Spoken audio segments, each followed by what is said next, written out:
هنر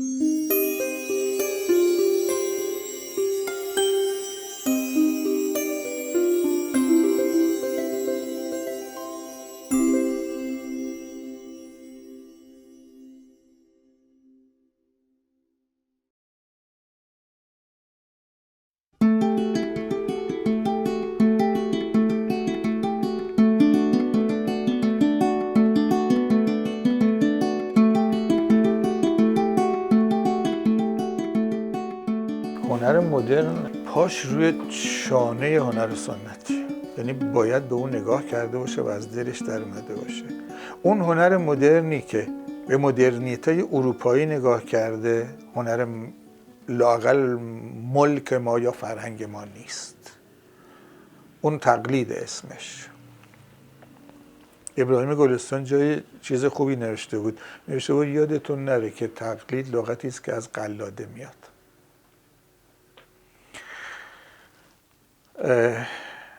اما اون مدرنیته‌ای که از درون هنر خودمون تو لااقل جنبش سقاخانه ما دیدیم و از همون برخواسته از سنتمون اومد جلو، دیدیم که چقدر موفق بود و درست عمل کرد و همچنان هم آبشخور بسیار درستی است برای تمام طراحان امروز ایران. تأثیراتش رو در گرافیک داریم می‌بینیم. تمام اون کارهایی که دوستان به نام تایپوگرافی دارن میکنن ما در آثار پیلارام و مافی و احصایی میتونیم در اون دوران نقاشیشون ریشه یابی کنیم. سنت رو نه باید نفی کرد، نباید کنار گذاشت، بلکه باید از آموخته‌هاش، از آموزه‌هاش آموخت و مدرن بود. چاره‌ای جز مدرن بودن نیست. ما در جهان مدرن زندگی میکنیم. اونجایی من با اون رفتار سنتی مخالفم، همچنان که از مدرنیستی که از اروپا نگاه میکنه، کپی میکنه، مدرنیست ما نیست بلکه مقلده، همچنان هم کسی که داره تقلید گذشته رو میکنه هنرمند نیست. او یک مقلد بلدکار کپیکار گذشته است. نگارگری که بخواد شبیه مکتب تبریز یا شیراز دوران صفویه باشه که نقاشی معاصر نیستش که.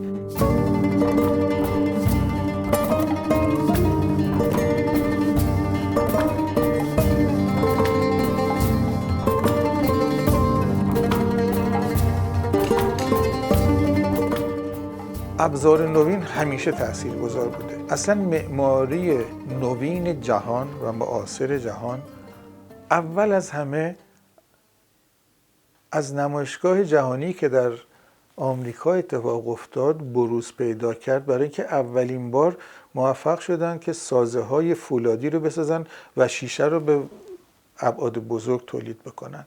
کارخانه این رو داد. مثلا آقای ایفل برج رو برای این میسازه، برای اینکه تونستن تیراهن رو با ابعاد بزرگ درست بکنن و اینکه با پیچ و مهره بتوانن این رو سرهم بکنند. اون میخواسته، شاید هم میخواسته اثر هنری درست بکنه، ولی بسیار مخالفت شده بود، حتی تا نیمه هم که رفته بود. معروفترین آرتیست های فرانسوی نسبت بهش نامه اعتراض‌آمیزشون موجوده به شهردار وقت.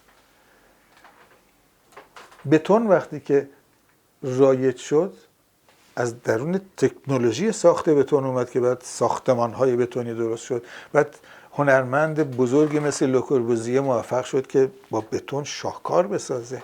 تمام آثارش رو بتونی میسازه. یا بسیاری معماران معاصر دیگر. این ابزار که من جمله دوربین‌های در دسترس سبک وزن با حافظه بالای دیجیتال هستند، در هنر تاثیر گذاشتن و مکانیزم‌های نمایششون. فکر می‌کنم هنوز زود راجع به اینها قضاوت بکنیم که جایگاهشون کجاست، چون نوزا هستند. در نامگذاریشون هم می‌خورده باید تردید بکنیم، همچنان که ما در نامگذاری بین نقاشی و گرافیک یه جاهای دچار تردید شدیم و عکاسی هم همینطور. آیا اون چیزی که در یک نرم افزار رایانه ساخته میشه و چاپ میشه عین عکس هم هست، این عکاسی است یا نام دیگری براش بیابیم؟ یا با یک نرم افزاری عین داره تصویرسازی میکنه، نقاشی میکنه و روی کنوس چاپ میکنه، این نقاشی است؟ یا حتما این عمل باید اونجا اتفاق بیفته؟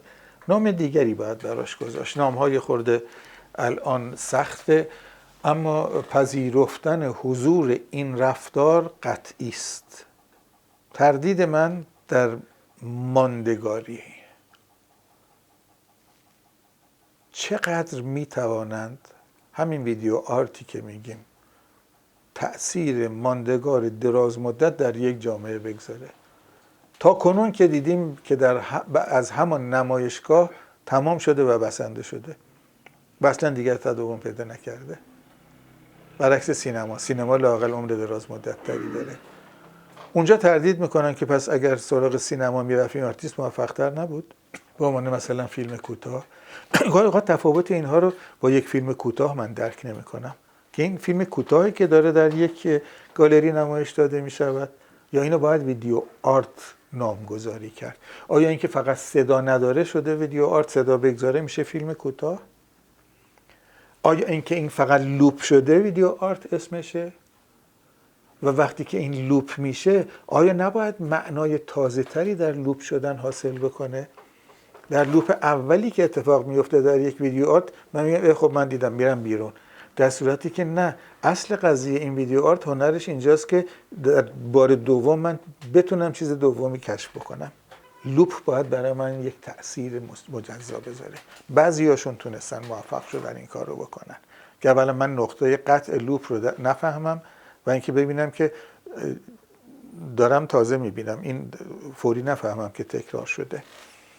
عمر درازتری میخواد تا نسبت به این تازه واردها قضاوت درست بکنیم. خیلی کار بیشتری باید بشه روش، اما باید کار بشه و قطعا راهی نداریم. فقط سوال اینجاست، نمیدانم نامگذاریامون رو عوض کنیم یا ملاکامون یا معیارامون، اینا رو داره جامعه تشخیص میده که بزرگشون میکنه یا اینکه فروشندگان؟ اون کسی که اسمش میگه آرتیستم و تپه لباسی رو یک چنگک میاد بلند میکنه و مدام میریزه پایین، اونو جامعه قبول کرده به عنوان یک آرتیست یا اینکه اون فروشنده که اون اثر رو خریده یا اون کوسه معروف شکمپر چند میلیون دلاری رو، چند صد میلیون دلاری رو؟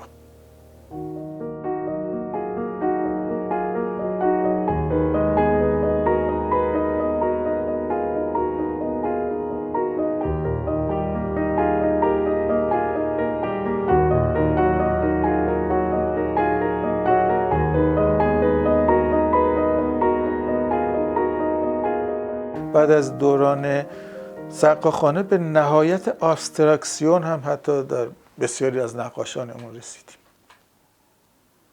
قطعا نمیخوام بگم به تقلید، به نگاه کردن به هنر رایج اروپا که حاکمیتش چشمگیر بود، به ناگزیر باید نگاهش میکردیم، آنچنان که از طریق معماری هم وارد شد. ما در معماری خطاهای بیشتری کردیم که آسیب‌های بیشتری میزنه، مثل ساختمان‌های فولادی و شیشه‌ای، شیشه‌های بزرگ.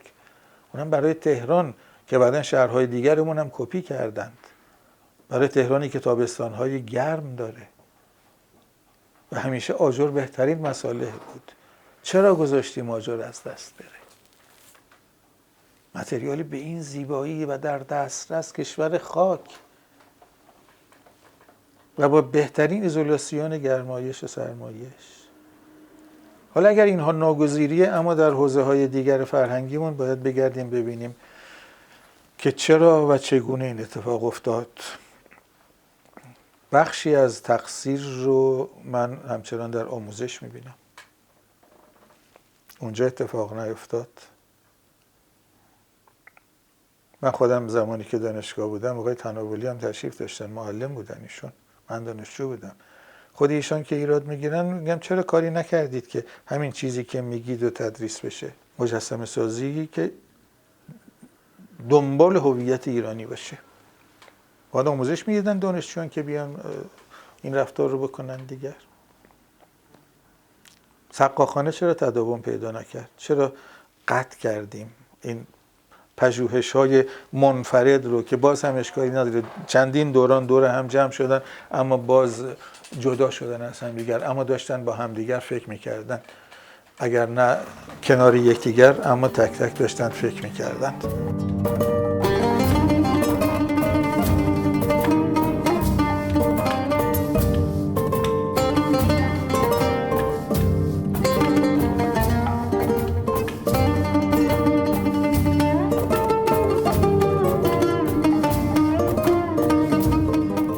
بسیاری آثار دیده شدن و ارج گذاشته شدن که شاید اون موقع موقعیتشون نبود. آثار دیگری بودن که می توانستن راهگشای نامگذاری ملی باشند و دیر انجام دادیم. به بسیاری مسائل و اینها هم حتی دوستان پرداختن، مثل آقای کلانتری یا نامی بعد از مارکو گریگوریان حتی به سراغ مسائل کاهگل هم رفتند، یا حتی کسی مثل مارکو به دنبال این هویت در مضمون گشت، مثل تابلوی آبگوشتش، مثلا دیزی آبگوشت، که این دیزی آبگوشت در سینما هم رایج بود. سینمای فردین لقب سینمای آبگوشتی هم بهش دادن. آیا این شایسته نامگذاری ملی هست؟ تصور نمی کنم. یک جاهای دیگری یک بهاهایی دادیم به کسانی که من تردید دارم، ممکنه دیگر دوستان نظر دیگری داشته باشن، نسبت به اتفاقاتی که از طریق کسانی که کارشون یا دانششون هنر نیست و خودانگیخته اسم میگذارن. میخوام این نظر رو بگم برای اینکه ثبت بشه. گفتم هم جاهایی، عیبایی هم ندارم. کسانی مثل مش اسماعیل یا آقای زنگنه یا این خانم شمالی که چند سال پیش فوت کردن، نقاشان یا مجسمه سازان خودانگیخته‌ای که برای دلش و خودشون کار میکنند، من اعتقادی ندارم که نام اونها رو میشه هنرمند گذاشت. هنرمند باید دانش داشته باشه، فرهنگ معاصر رو بشناسه، جهان معاصر رو بشناسه. صرف داشتن احساس تنها کفایت نمیکنه برای بروز یک اتفاق بروز پیدا میکنه ولی جایی نداره. اگر در نقاشی مدرن اروپا هم کسانی نایف کار میکنند، مثلا مثل شاگال یا مثل میرو، تفکر میکنن، نایف کار میکنند، نه اینکه بچگانه نقاشی بکنه بعد همه خریدارش بشن. اینکه من با گل بازی کنم، بلد بشم بپزمش به عنوان اثر هنری، شما من رو بزرگم کنین بذارینم رو تاقچه. از این اتفاقات در این میان برای خیلی ها هم افتاد که هنوز هم آثارشان کپی هاش و رایجه و دارن گران میخرن و میفروشند. از نظر تفکر و تداوم دانش و دانش آموختگی هنر یه خورده عقب افتادیم. مدرسه های خصوصی بهتر کار میکنن تا دانشگاه ها برای این موضوع. تصورم که در همون دوران برهه یا بحرانی هستیم که بین اون مدرنیته‌ای که در جهان یا بیشتر اروپا و آمریکا رایجه، چون الان نیویورک داره این نمایندگی رو میکنه، و اون در حقیقت رفتار کهن سنتی تقلیدگرا در حقیقت باندیم و چیزی که داره متاسفانه حاکمیتش رو اینجا هم آغاز میکنه از طریق دلال ها و فروشنده ها مکانیزم خرید و فروشیه که داره تحمیل میشه. اما این دوران رو باید بگذرونیم برای اینکه هیچ چاره‌ای نداریم. چیزی که خوشبختانه جا افتاده که نداشتیم حضور گالری هاست. اینکه الان آرتیست میدانه که کارش از طریق گالری باید به نمایش بگذاره و به فروشندگان برسونه. دیگر اون دوران من چند ساله میگه که شروع کردم به گالری دیدم، وقت 45 سال تصور بفرمایید. سال 47 اولین نمایشگاهی که رفتم نمایشگاه گالری خانم سیهون بود در خیابان شاه سابق جمهوری. 5 تا گالری بیشتر در تهران نبود. الان آماری که وزارت ارشاد داده 4000 گالریه.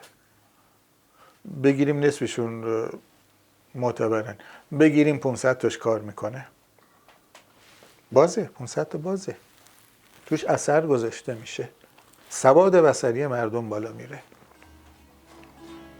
هنر جاشو باز میکنه.